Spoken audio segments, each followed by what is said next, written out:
Now, let me tell you a little bit about how the museum got founded, because it is an amazing thing. It is truly a community project. The Junior Welfare League back in 1966 got together and decided they wanted to make a new museum, over 40 years ago now. And they started a museum for youth and families.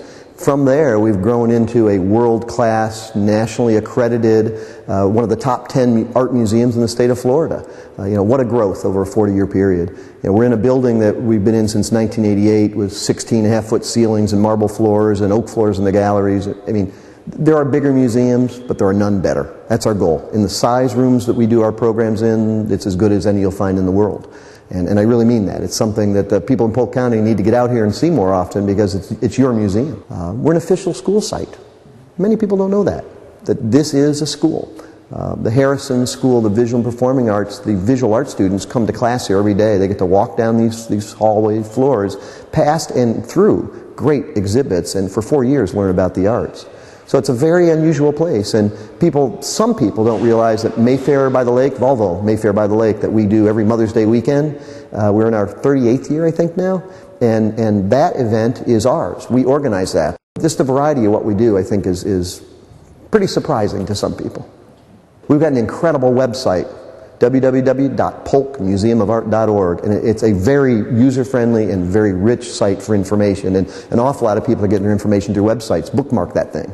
Bookmark it. Check it out, because we change. We do over 400 events a year, and I think absolutely not enough of the community really knows about us. We're one of those hidden treasures. You have to be predisposed. I mean, frankly, wherever I go, I look up in advance where the art museum is and go see it. I mean, that's because I'm predisposed.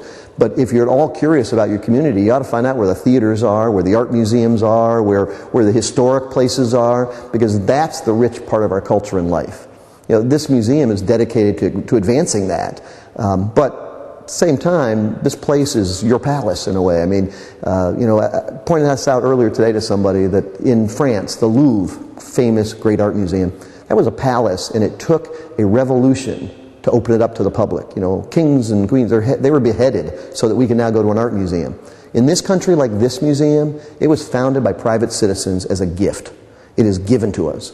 You can come in here, like right now there's about 500 works of art on display in this museum. At any one moment you're in that range of numbers of works. You can go out of the student gallery, which is a tremendously popular gallery. This is a high school show. In another week and a half we changed it out. It's an elementary school show. One of the most fabulous galleries we have. There's such invention going on here. I can walk around the corner just over this way and I can see an artwork that's 3,000 years old. The Mayans, we think about the Mayans and the Aztecs. It's like the Greeks. The Greeks are still there just because they're not carving Apollo anymore. Well, the Mayans, there's about 3 million of them alive. In Mexico, relatives. And in fact, in this country, there are relatives. So when you go see these ancient works of the Americas, you're seeing heritage objects. But you're also traveling the world and going through time. Museums are like, time travel places. You can do that. You can also communicate across cultures and learn about things you don't know. One of the coolest things is we don't test you on the way out, ever.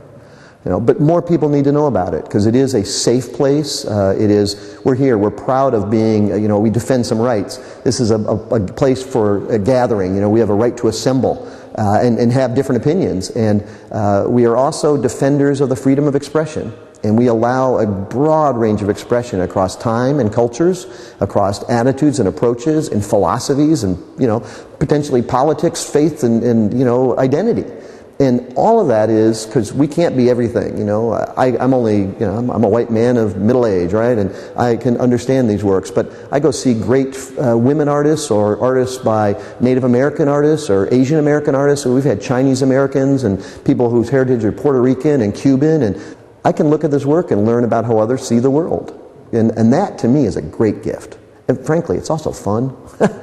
People should come. We have clowns and jugglers at this place, live musical entertainment, great food a lot of the year. I mean, you can come and enjoy this as a social place. It's a place to meet, greet, and enjoy. Museums are not scary, dark, elitist places. These places are for the public, and more of them need to get here.